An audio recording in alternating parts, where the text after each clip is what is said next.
La primera serie animada del DCU, Creature Commandos, llegó en 2024 bajo la dirección creativa de James Gunn, generando muchas expectativas. En teoría, la combinación de personajes desconocidos, un tono irreverente y una animación de calidad podría haber sido la fórmula perfecta para establecer una base sólida en el nuevo universo cinematográfico. Pero, ¿logró cumplir con las expectativas? En este video analizaremos a fondo la serie, desde su historia y personajes hasta sus incoherencias, aciertos y fallos, para determinar si realmente es una pieza clave del DCU o solo un producto entretenido pero olvidable. La historia nos introduce a un equipo único de soldados monstruosos, reunidos bajo las órdenes del gobierno para cumplir misiones encubiertas y extremadamente peligrosas. Liderado por Rick Flag Sr. y con miembros que incluyen a monstruos como la novia de Frankenstein, Weasel, el Dr. Fósforo o entre otros, se enfrenta a amenazas que van más allá de lo humano. Comenzando con lo bueno, es innegable que Creature Commandos es una serie muy entretenida a la par que divertida. No aburre en ningún momento, y para muchos espectadores será un producto disfrutable de principio a fin. Los diseños de los personajes son excelentes, capturando una esencia peculiar y distintiva que hace que cada miembro del equipo se sienta único y diferente, a la par que unos estilos visuales que capturan a la perfección la esencia de cada criatura, viéndose interesantes y memorables. Gunn logra mantener un equilibrio visual entre lo caricaturesco y lo oscuro, lo que le da a la serie un tono visualmente atractivo.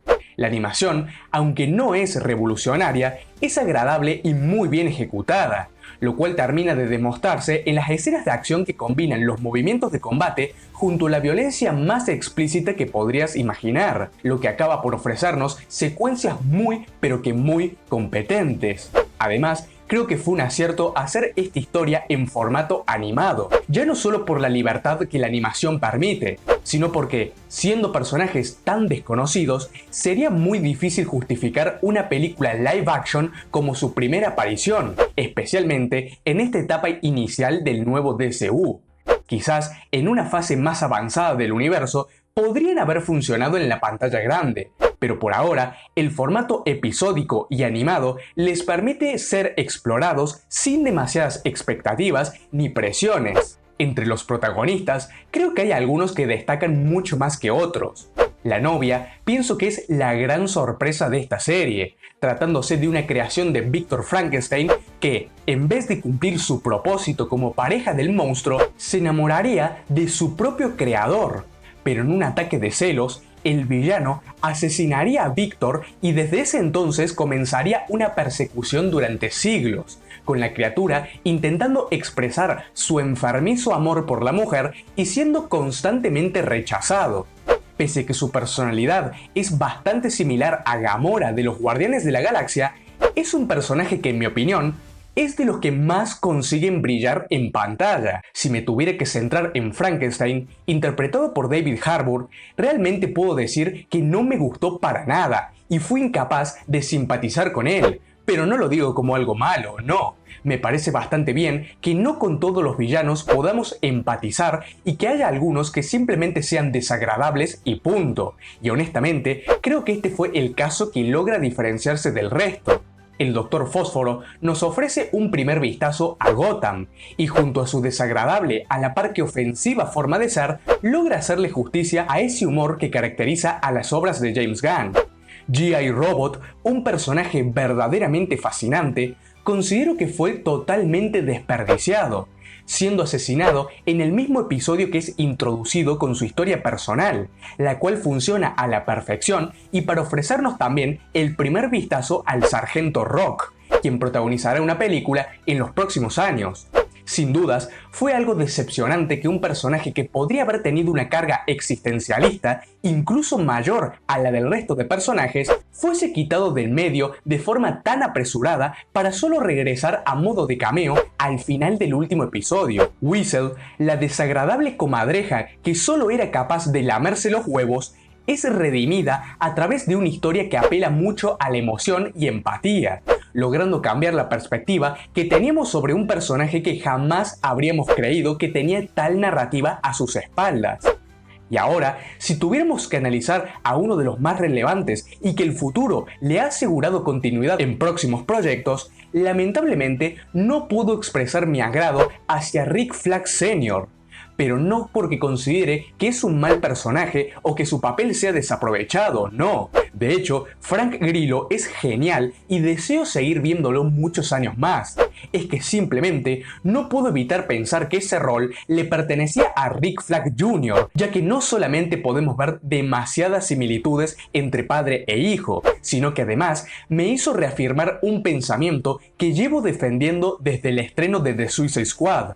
Haber asesinado a Rick Flag fue un completo error. El personaje tenía un gran potencial para convertirse en una figura central del Escuadrón Suicida o grupos derivados en esta nueva etapa del DCU. Aunque el Escuadrón está diseñado para que sus miembros mueran y sean reemplazados constantemente, siempre hay personajes icónicos que permanecen como pilares del equipo con tal de hacerlo reconocible, como lo son Deadshot, Capitán Boomerang o el propio Rick Flag. James Gunn, en apenas su primer proyecto para DC, asesinó a 2 de estos 3 pilares y porque no utilizó a Floyd Lawton, que si no, apostaría que lo habría eliminado también. Esto ya no solo debilita la identidad del grupo, sino que además el haberlo reemplazado por su padre parece como si de cierta manera Gunn hubiese necesitado a un personaje tan relevante como Flag para este tipo de historias, pero como él mismo lo asesinó, buscó apelar a Rick Flag Sr. como reemplazo de última hora,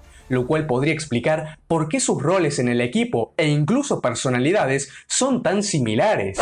Quizás habría echado más en falta que se profundizara en la pérdida de su hijo más allá de mencionarlo solo en 2 líneas de diálogo puntuales. Quiero decir, no habría estado mal que en vez de destinar tanto tiempo a un romance random con una princesa, se le hubiese aplicado el mismo tratamiento que a los otros personajes y así dedicarle, desde el inicio de la temporada, un episodio centrado en su pasado donde la relación con su hijo se explorase con mayor detalle. De esta manera, no solo habríamos tenido una excusa para ver a Joel Kinnaman como Rick Flag de vuelta, sino para que Flag Sr. se ganara la empatía de los espectadores al ser testigos del indescriptible dolor que es perder a un hijo. Por primera vez, la selección musical de James Gunn no me destacó para nada. Este es un punto especialmente sorprendente, ya que Gunn ha sido conocido por su excelente uso de la música en sus proyectos anteriores. En cuanto a la historia, aunque repetitiva en ciertos momentos, tiene sus grandes puntos. Hay escenas que logran enganchar y generan un interés lo suficientemente fuerte para desear ver el siguiente capítulo, especialmente para todos aquellos que disfrutan de la violencia de equipos disfuncionales. Sin embargo, aquí empiezan a surgir algunos problemas que empañan lo positivo. El mayor de ellos es la falta de originalidad. Aunque tiene momentos de calidad, no deja de sentirse como una repetición de fórmulas que ya hemos visto antes, sobre todo en trabajos previos de Gunn como The Suicide Squad. Los personajes inadaptados con pasados trágicos que comienzan llevándose mal pero terminan siendo entrañables. Ya es un cliché en este tipo de historias. Algunas escenas parecen calcadas directamente del Escuadrón Suicida. Esto, lejos de ser un homenaje o un guiño, da la sensación de que Gunn está reutilizando ideas porque sabe que funcionaron antes. Aunque no hay nada de malo en tener una fórmula, admito que me esperaba algo más innovador, considerando que esta es una serie que debería marcar un nuevo comienzo, entre muchas comillas, para el DCU, por lo que podría haber aprovechado esta oportunidad para traer un producto que, aún asemejándose a proyectos previos al punto de canonizarlos, tuviera un estilo considerablemente distinto. Fruto de repetir los pasos de un patrón visto numerosas veces en el pasado, es inevitable que el tono característico de James Gunn vuelva a presentarse una vez más en esta oportunidad. Para todos aquellos que disfrutamos del mismo, puede no molestar y ser un motivo para disfrutarlo aún más. Pero para todos aquellos a los que este tipo de historias cargadas con este específico humor, violencia o situaciones irreverentes no les hacen gracia, será una razón más que suficiente para quitar la serie a los 15 minutos de inicio. Que un director tenga un tono tan marcado es algo digno a valorar ante la falta de personalidad de los tiempos presentes, pero de la misma forma que tiene su virtud, también tendrá su desventaja, y es que en Creature Commandos o estás muy dentro o estás completamente fuera. Además, los personajes, aunque sean muy interesantes de forma individual, junto a un pasado digno de descubrir, al menos para mí, no logran funcionar bien como grupo. La dinámica entre ellos se siente forzada en varios momentos, y falta esa chispa que los haga creíbles como un equipo. En otras palabras, funcionan mucho mejor separados a lo largo de sus historias individuales contadas a través de flashbacks que juntos en acción durante el presente. Además, hay varias incoherencias en la trama que resultan difíciles de ignorar. Por ejemplo, en un momento, un hombre avisa que Whistle está atacando entre comillas a una escuela, pero lo tratan como si estuviera loco.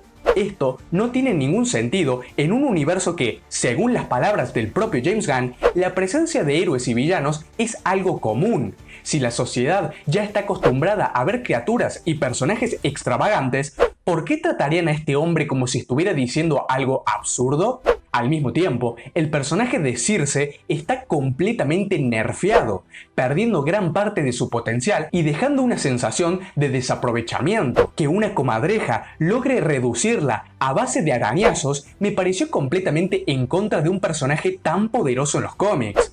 Y que James Gunn lo justificara con que no tenía poder al no poder usar sus manos me resultó muy poco creíble, incluso dentro del contexto fantástico, ya que el director tiene experiencia adaptando villanos ultrapoderosos, pero asesinándolos de formas ridículas y totalmente fuera de personaje. Uno de los momentos más decepcionantes de la serie es el primer vistazo a la nueva Liga de la Justicia en el DCU. Presentarlos como personajes muertos en una visión futurística es una decisión que para mí es muy cuestionable. ¿De verdad esta es la forma en la que se quiere introducir a alguno de los héroes más icónicos del universo DC? Entiendo que se hace con el propósito de consolidar a la princesa de Pokolistán como una amenaza digna a temer en un futuro no muy lejano y para enfatizar el daño que podría causar si el comando no la detiene antes de que lleve a cabo su plan. Pero ¿realmente era necesario que nuestro primer vistazo a la Justice League sea verlos empalados como un brochet o incluso crucificados sin que tan siquiera pudiéramos verlos en acción por primera vez?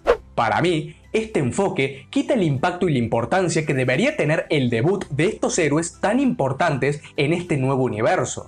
Por otro lado, el cameo de Batman fue un punto bastante alto. La escena, pese a ser corta, está bien lograda y aporta un toque interesante a la serie.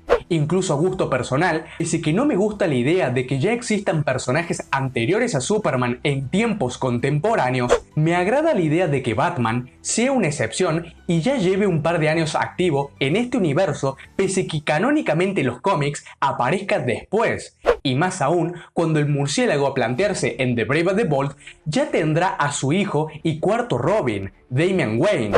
Sin embargo, aunque me guste que Batman ya esté establecido, no puedo dejar de señalar que la decisión de Gunn de no mostrar el origen de estos personajes, ni siquiera en forma de flashbacks rápidos, es un error. Aunque no es necesario repetir cada detalle de su historia, una introducción bien planteada de cara al futuro podría ayudar a consolidar mejor su papel en el DCU. En definitiva, algo como este cameo me hubiese encantado para la serie de El Pingüino, ya que una aparición o interacción breve pero significativa podría haber añadido un toque especial a ese proyecto y ser más coherente con la narrativa establecida en The Batman, donde se nos repetía cada 2x3 que los criminales le temían. Otro punto positivo, pese que para muchos pueda ser algo irrelevante, fueron las menciones directas a las localizaciones más míticas de DC, pudiendo contemplar a las propias Gotham y Metrópolis, hasta Star City, Themyscira o Hub City.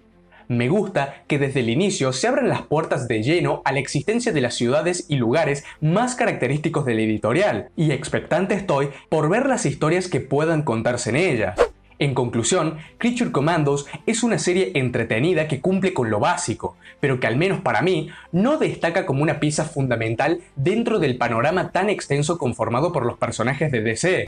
Si se analiza de forma independiente, ofrece una historia agradable con personajes interesantes y una animación muy bien lograda. Sin embargo, cuando se ve en el contexto más amplio del nuevo universo de Gunn, creo que la decisión de que este sea el primer proyecto deja bastante que desear. En mi caso, ya no solo que no empezaría una nueva historia con una serie de animación protagonizada por personajes irrelevantes y poco conocidos para la audiencia casual, sino que habría reiniciado absolutamente todo y comenzado directamente con Superman, sin colgarme de tramas del pasado a conveniencia. La serie peca de repetitiva y a veces predecible, reutilizando fórmulas que ya hemos visto antes en otros trabajos de James Gunn.